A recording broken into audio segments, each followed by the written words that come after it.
بسم اللہ الرحمن الرحیم. کیسے ہیں آپ لوگ؟ Welcome to US visa updates. امید ہے سب ٹھیک ہوں گے اور انتظار کر رہے ہوں گے عید کا اور مئی کے ویزا بلیٹن کا بہت زیادہ شدت کے ساتھ. مگر آج ہم ڈسکس کریں گے ویزا سٹیٹس کے بارے میں. تو ہر کوئی یہ جاننا چاہتا ہے کہ اس کی اپلیکیشن کہاں تک پہنچ چکی ہے اور اس کے لیے ہمیں کچھ پوائنٹس کو فوکس کرنا ہوتا ہے اور اس کے لیے ہم کچھ اہم پوائنٹس ڈسکس بھی کریں گے یہاں پہ. اور سب سے پہلے اس میں آتا ہے کہ بیک لاگ ہے کیا.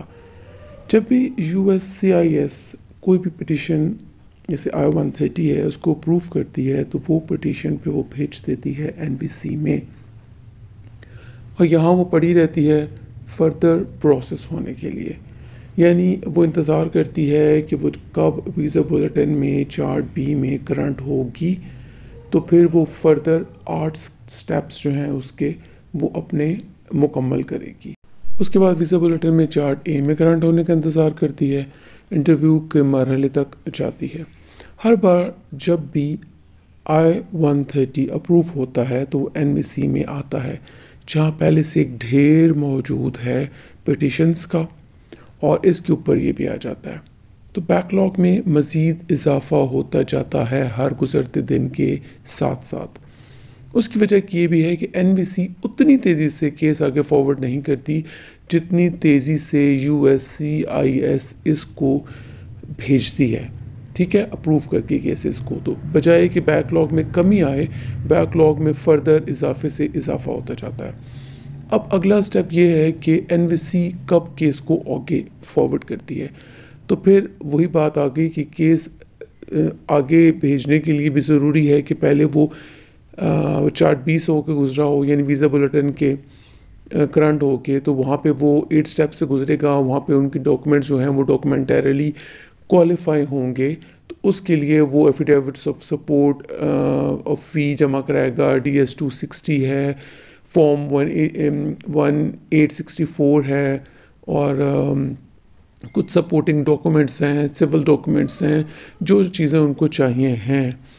اور اس کے علاوہ یہ ہو سکتا ہے کہ اگر آپ کا کچھ کام پراپر نہیں ہے تو وہ آپ کو مختلف میسیجز کرتے ہیں میل کے تھرو، جیسے آپ کو جوائنٹ اسپانسر کی ضرورت ہے یا پھر آپ کے اسپانسر کا جو برتھ سرٹیفکیٹ ہے وہ پراپر ٹرانسلیٹڈ نہیں ہے انگلش میں، یا اور کچھ بھی چیز جو آپ کی انہیں لگا ہے کہ وہ صحیح نہیں ہے تو وہ آپ سے کریکشن کے لیے کہہ سکتے ہیں.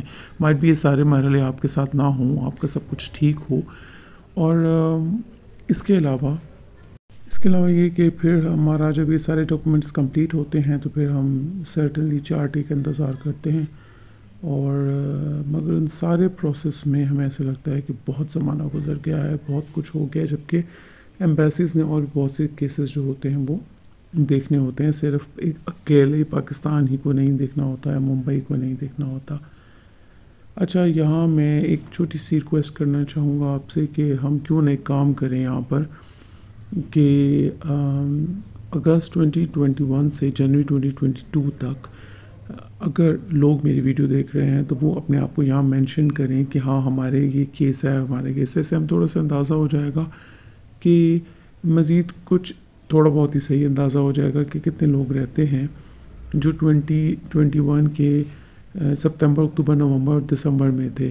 ایز کرونا کافی پینڈیمک تھا ان دنوں، تو مائٹ بھی کیسز کم ہوں اور ہم جلدی 2022 کو موو کر جائیں.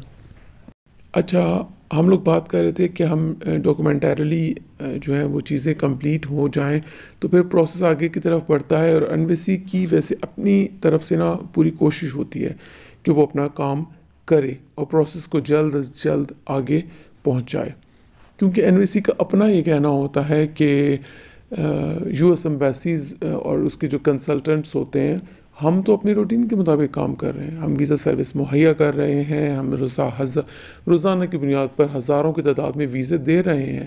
اب ہزاروں کی تعداد میں آپ نے یہ نہیں سوچنا کہ پاکستان صرف اپنے آپ کو سوچے، انڈیا اپنے آپ کو سوچے یا باقی کوئی ملک اپنے آپ کو سوچے. یہاں پہ ہزاروں کی تعداد میں جب وہ بات کر رہے ہوتے ہیں تو وہ آن دا ہول ایک چیز کو ڈسکس کر رہے ہوتے ہیں، آن دا ہول سب کو لے کے چلنا ہوتا ہے. اور ان کے جو ویزا ہے وہ فردر ڈویژن ہے نا ہر جگہ کے حساب سے، مگر وہ آن دا ہول جو ویزا دینے کتنے ہیں سال میں وہ اس حساب سے بات کرتے ہیں.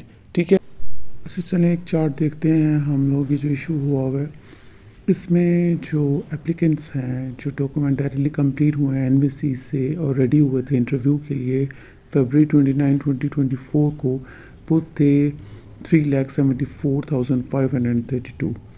اور پھر اگر ہم مارچ 2024 میں دیکھیں کہ کتنے لوگوں کو انٹرویو کی اپوائنٹمنٹ ملی ہے، وہ ڈاکومنٹ ڈائریکٹلی کمپلیٹ بھی تھے اور ان کا انٹرویو اسکیجول ہوا ہے، تو وہ تھے 48,117. تو مزید ہم اگر یہ دیکھیں کہ ہمارے پاس بقایا کتنے رہ گئے، ہمارے پاس بیک لاگ کتنا کور ہوا اور بیک لاگ مزید بچ کتنا گیا. پہلے تھا 3,74,000 اور اب ہے 3,26,000. وہ اس طرح سے کہ مارچ 2024 تک اتنی اماؤنٹ جو بھی ہم اوپر بتائیے 48,000 نکل گئے، اور مزید جو ڈاکومنٹریلی کمپلیٹ بھی ہیں مگر سٹل وہ ویٹ کر رہے ہیں اپنا اسکیجول ہونے کا، تو وہ ہیں 3,26,415. تو اتنے مزید لوگ جو ہیں وہ سٹل ابھی بھی رہتے ہیں، یعنی بیک لاگ کی ہماری جو لمٹ ہے وہ ابھی بھی یہ چل رہی ہے، مگر ہم یہ کہہ سکتے ہیں کہ کافی حد تک سارٹ آؤٹ ہو گئی ہے. ہم سنتے ہیں کہ بیک لاگ ہے اور ہمیں اس بات پہ بلیو ہی نہیں آ رہا ہوتا کہ بیک لاگ ختم ہو گیا ہے، اور ہم بس انتظار کر رہے ہوتے ہیں اللہ جانے کب باری آئے گی اور کب باری آئے گی. مگر بیک لاگ ہر جگہ پر الگ الگ ہوتا ہے. اگر پاکستان اور ممبئی کے حساب سے دیکھا جائے تو یہاں پر بیک لاگ کی مقدار یا کوانٹٹی یا کیا کہیں گے، یہ جو ہے وہ کافی زیادہ ہے. اچھا، اب ہم جو ہیں وہ بات اگر ہم اس کو ایک اور نظر سے دیکھیں کہ وہ لوگ کتنا ختم کر رہے ہیں اس کا ہمیں ثبوت ایسے ملتا ہے کہ آپ لوگوں نے بھی خود بھی دیکھا، میں نے اپنی پریویس ویڈیوز میں بھی ڈالے ہوئے تھے انٹرویوز جو کہ مارچ مئی کے انٹرویوز کی ڈیٹس بھی دے دی گئیں، جبکہ پہلے ایک مہینے میں آتی تھی اور اگلے مہینے کی انٹرویو کی ڈیٹس دی جاتی تھی، یا مارچ میں اپریل کی دے دی گئیں اس طرح سے. مگر اس دفعہ کافی آگے تک جا کر بھی جہاں تک انہیں پاسبل ہو سکتا ہے وہ کوشش کر رہے ہیں اس بیک لاگ کو ختم کرنے کی. اب ہمیں کیا کرنا چاہیے، ایسے کون سے سٹیپس ہوں کہ ہمیں اپنے انتظار کو ہم کم سے کم کر سکیں. تو جہاں این وی سی ایک تو کوشش کرتا ہے مختلف مراحل کو جلدی سے جلدی طے کرنے کی، وہاں ہمیں کیا کرنا ہے؟ ہمیں سب سے پہلے یہ اوائڈ کرنا ہے ری اسکیجولنگ کا، یعنی ہم کوشش یہ کریں کہ ہمیں کسی بھی چیز کو ری اسکیجول نہ کرنا پڑے، دوبارہ سے ہمیں اپوائنٹمنٹ نہ لینی پڑے. ہمارا ہر کام ہر چیز جو ہے وہ ٹائم پہ ہماری تیار ہو. یہاں میں مثال دوں گا اپنے وین ٹو چیک ای میل، وہ والی کہ جہاں پر ہمیں کہا گیا کہ بھئی اپنے ڈاکومنٹس کمپلیٹ کریں، اور اگر ہم اسے اگنور کرتے ہیں اور ہم اس کو ٹائم پر نہ دیکھیں تو ہمارا جب انٹرویو اسکیجول ہو تو ہم لوگ کچھ بھی نہیں کر سکتے. ہمیں انٹرویو کو ری اسکیجول نہ کرنا پڑ جائے، اس کے لیے پھر ہمیں دوبارہ بہت جلدی سلاٹ ہمیں خالی نہیں ملے گا. تو بہتر ہے کہ ہم اپنا ہر کام جو ہے وہ وقت پر کر لیں تو بہتر ہوگا. پھر اس کے بعد ہم رجسٹر جو اپوائنٹمنٹس اپنے آپ جب اپنے انٹرویو کو پتہ چلے تو خود کو آن لائن رجسٹر بھی کروا لیں، تاکہ ایمبیسی کے ساتھ آپ آن لائن رابطے میں ہو سکیں، اور آپ کو کب اور انٹرویو کے بعد آپ کو پاسپورٹ واپس ملنا ہے، کیا ہونا ہے، وہ سارا پروسیس جو ہے وہ آپ کا ہو سکے.